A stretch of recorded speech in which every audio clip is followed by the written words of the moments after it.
Moscow में आतंकी हमले से तमतमाए पुतिन ने यूक्रेन पर ताबड़तोड़ हमले करने का फरमान जारी किया है। यूक्रेन के एनर्जी सेक्टर को निशाना बनाया गया, जबकि अगले कुछ घंटों में और बड़ा हमला हो सकता है।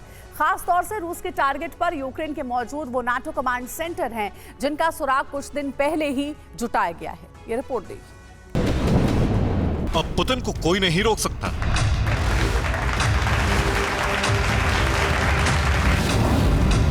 अब यूरोप में तबाही आकर रहेगी।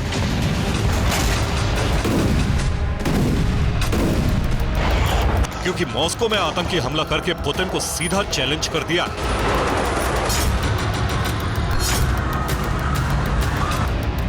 और पुतिन को चैलेंज यानी आग से खेलने जैसा है। अब यूरोप में वो होकर रहेगा जो अभी तक नहीं हुआ।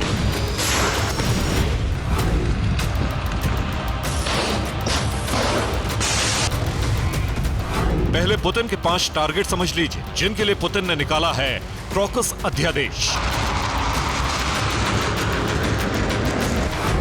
यूक्रेन, पोलैंड, फ्रांस, जर्मनी और ब्रिटेन।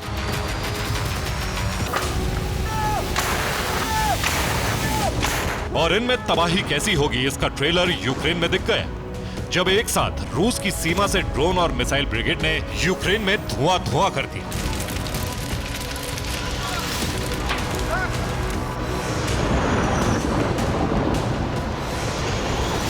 ट्रेलर में इतनी तबाही, जब रूस बर्बादी की पूरी पिक्चर दिखाएगा तो यूक्रेन का सर्वनाश तय है।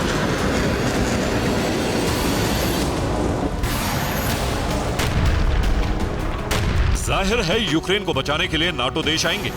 उनके लिए भी पुतिन ने इंतजाम कर लिया है।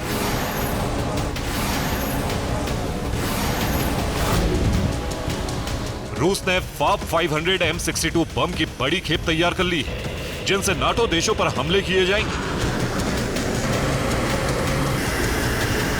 इन बमों पर लिखा है फॉर क्रॉकस सिटी हॉल, यानी क्रॉकस सिटी के लिए।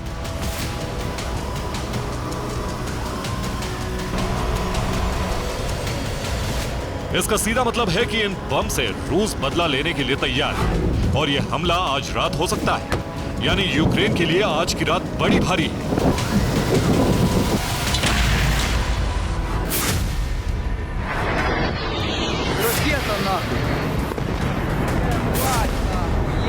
सोचिए, जब एक दिन पहले यूक्रेन के एनर्जी सेक्टर पर इतने विध्वंसक हमले कर दिए कि आधे से ज्यादा यूक्रेन में अंधेरा हो गया।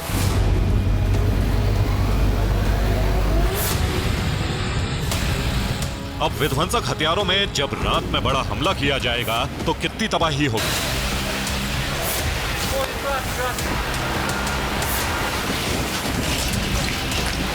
अभी कहां रूस ने हमला किया वो समझिए।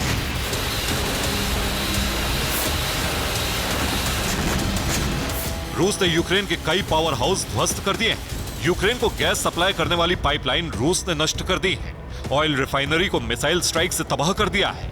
इसके अलावा मिलिट्री बेस पर भी हमला किया गया है। साथ ही सैन्य ठिकानों में बने हथियार गोदामों को उड़ा दिया है।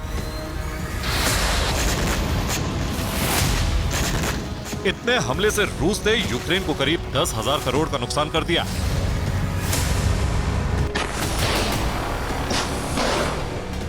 रूस ने 10 ऊर्जा संयंत्र पर हमला किया था।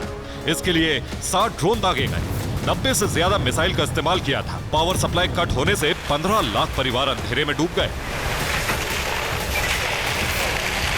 इतनी जबरदस्त तबाही के बावजूद भी रूस रुकने वाला नहीं। सिक्योरिटी काउंसिल के डिप्टी चेयरमैन दिमित्री मेदवेदेव ने धमकी दी।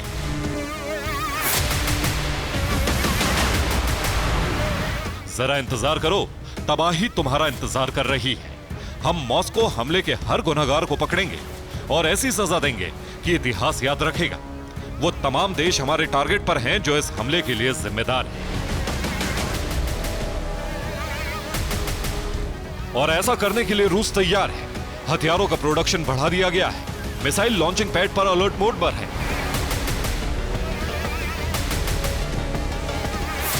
आज की रात यूक्रेन पर बहुत बड़ा हमला हो सकता है, जो एक दिन पहले हुए हमले से भी ज्यादा खौफनाक होगा। रूस के मंसूबे यही लगते हैं।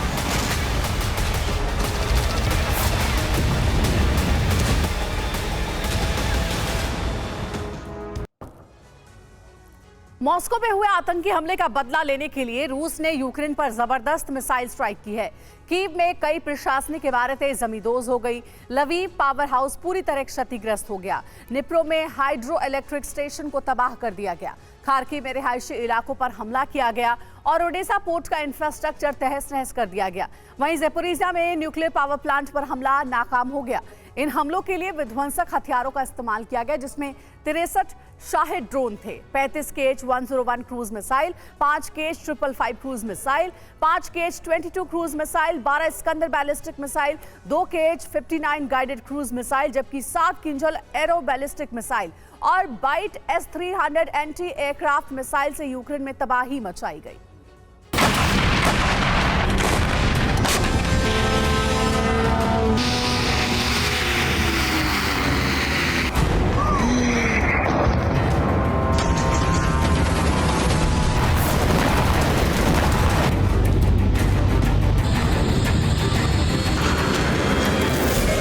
मॉस्को का बदला अभी पूरा नहीं हुआ है, अभी तो तबाही बाकी है।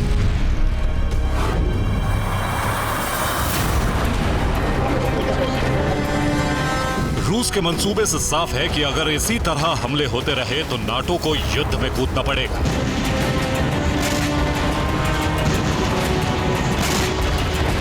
और यह सीधे तौर पर तीसरे विश्व युद्ध की दस्तक होगी।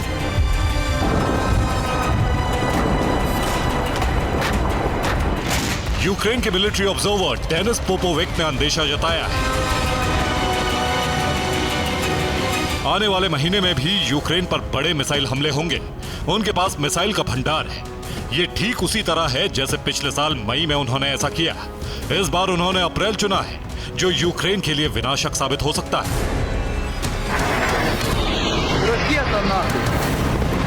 इस हमले को यूक्रेन पर इस साल का सबसे बड़ा हमला कहा जा रहा है, जिसमें यूक्रेन के इंफ्रास्ट्रक्चर को जबरदस्त नुकसान पहुंचा है।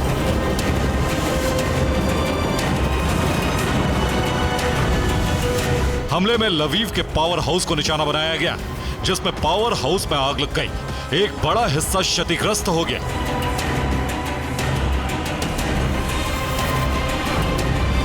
लवीव के अलावा निप्रो में एक हाइड्रो इलेक्ट्रिक पावर स्टेशन को टारगेट किया गया। हमला इतना जबरदस्त था जिसमें स्टेशन की 1/3 पावर जनरेशन क्षमता तबाह हो गई।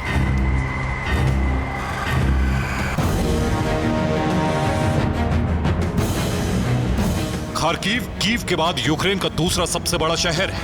वहां 31 मिसाइलें दागी गई, जिसमें कई इमारतें जमींदोज हो गई। यह हमले के बाद का वीडियो है। कुछ घंटे पहले इस जगह एक बड़ी इमारत हुआ करती थी, लेकिन अब सिर्फ मलबा बाकी है।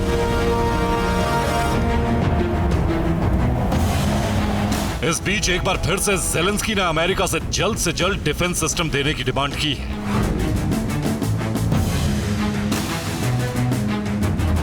ज़ेलेंस्की ने कहा है, इस वक्त हमें डिफेंस सिस्टम की सबसे ज्यादा आवश्यकता है। रूस बौखलाकर हमले पर हमले किए जा रहा है।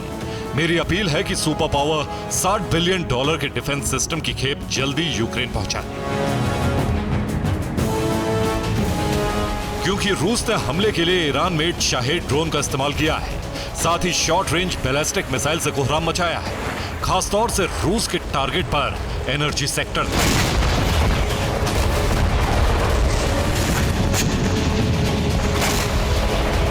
Bureau report, TV9 Bharatvarsh.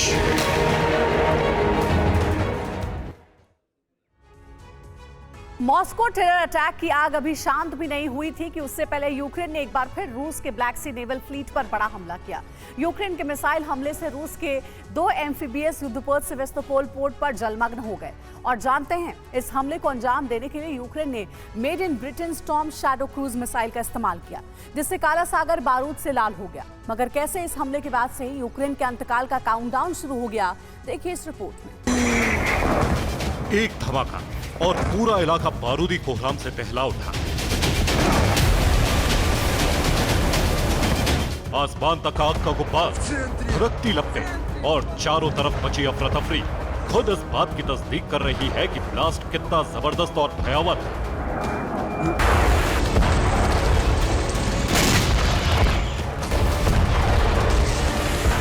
ये तस्वीर क्रीमिया पेनिनसुला के सेवेस्तोपोल पोर्ट से सामने आई है, जहां मौजूद रूसी नौसेना के जंगी बेड़ों पर यूक्रेन ने ताबड़तोड़ अंदाज में मिसाइलें बरसाई।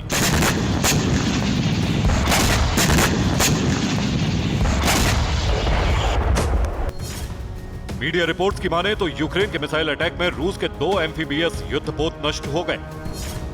रूसी ब्लैक सी फ्लीट के लैंडिंग शिप यमल और अजोव तबाह हुए। यूक्रेनी सेना ने रूसी युद्धपोतों पर स्टॉर्म शैडो मिसाइल से हमला किया।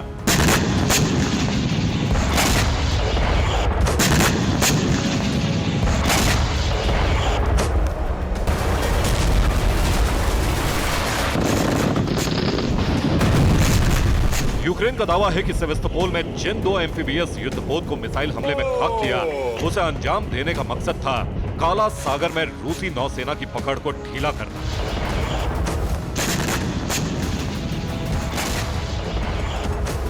क्रीमिया की सुरक्षा में तैनात रूस की ब्लैक सी फ्लीट में खलबली मचा दी।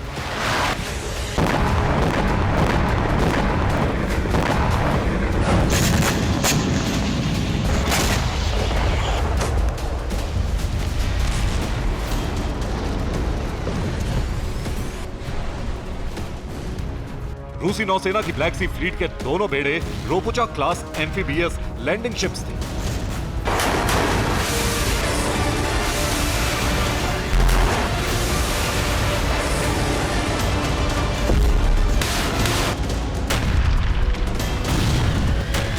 जो करीब 370 फीट लंबे और 4000 टन वजनी और 24/7 सेवेस्तोपोल पोर्ट पर तैनात रहते थे।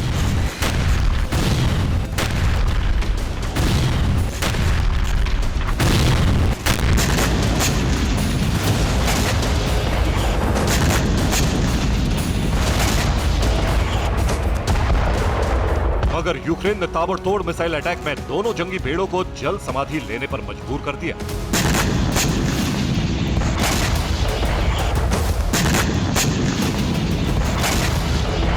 लेकिन ये कोई पहला मौका नहीं है जब यूक्रेन ने अपने बारूदी भूचाल से रूसी नौसेना में खलबली मचाई।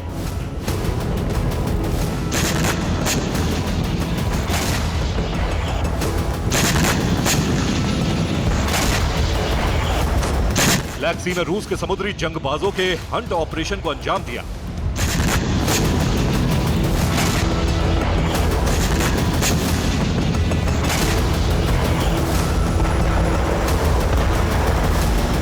इससे पहले भी यूक्रेन कई दफा रूस की ब्लैक सी फ्लीट के युद्धपोत और जंगी बेड़ों की बलि ले चुका है।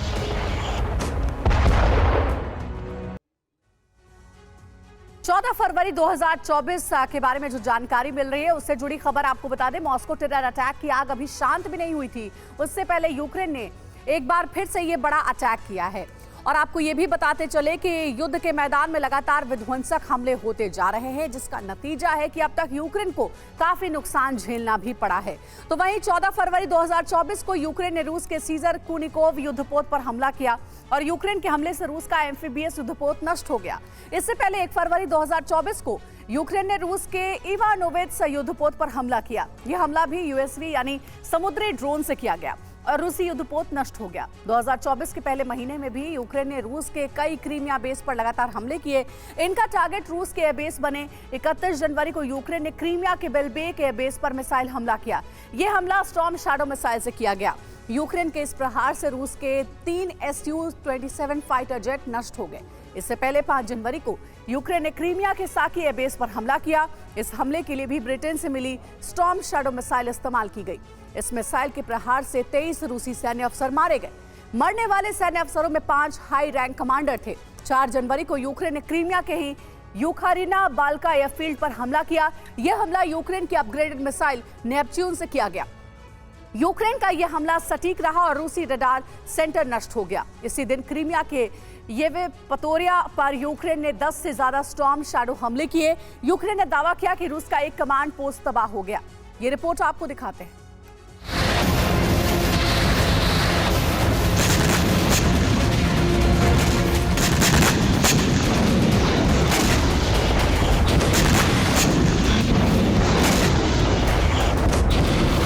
यूक्रेन का दावा है कि बीते 2 सालों में उसने ब्लैक सी में जितने भी हमले किए उसका अंजाम ये है कि रूस की ब्लैक सी नेवल फ्लीट का करीब 30% हिस्सा खत्म हो चुका है।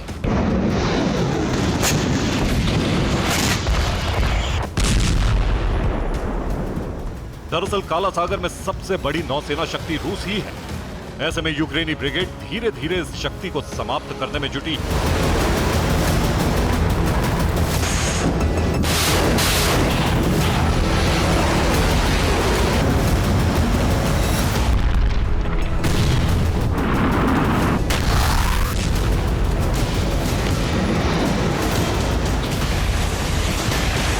जानते हैं ब्लू वॉर जोन की जंग में यूक्रेन ने बढ़त कैसे बनाई, कैसे ब्लैक सी में रूसी युद्धपोत और जंगी बेड़ों को जल समाधि के लिए मजबूर किया।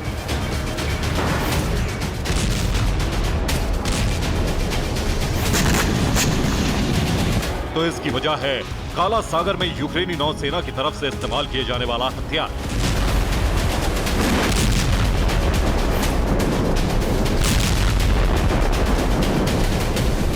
और वो है made in Britain storm shadow cruise missile, जिसके प्रहार से रूस ने सेवेस्तोपोल में 2 लैंडिंग शिप ध्वस्त किए।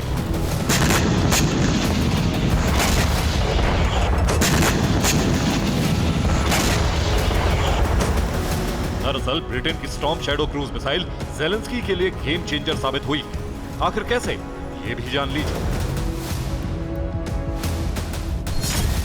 मसलन मूविंग टारगेट पर अटैक करने में स्टॉर्म शैडो को महारत हासिल है। इस क्रूज मिसाइल की मारक क्षमता 250 से 300 किलोमीटर तक है। यह मिसाइल 1000 किलोमीटर प्रति घंटे की रफ्तार से उड़ान भरती है। इस मिसाइल में एडवांस नेविगेशन सिस्टम और जीपीएस भी लगा हुआ है।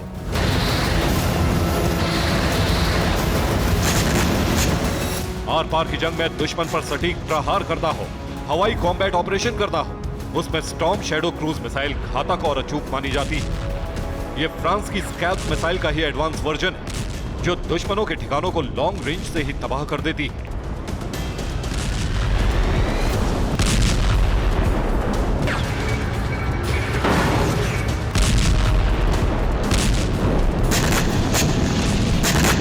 बेहद ही हाईटेक मानी जाने वाली स्टॉर्म शैडो क्रूज मिसाइल का इस्तेमाल बीते कई महीनों से यूक्रेनी सेना कर रही है।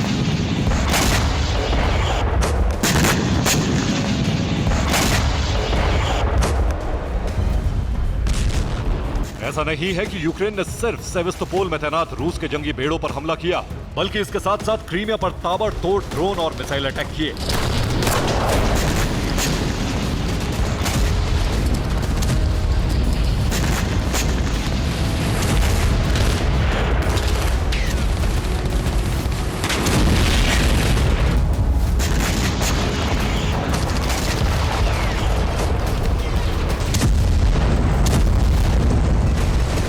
दरअसल क्रीमिया को लेकर यूक्रेन की आक्रामकता इस बात का संकेत दे रही थी कि आने वाले वक्त में क्रीमिया रूस और यूक्रेन की सेना के बीच फाइनल फ्रंटियर बनेगा। मगर किसे पता था कि यह सब इतनी तेजी के साथ होगा, इस अंदाज में।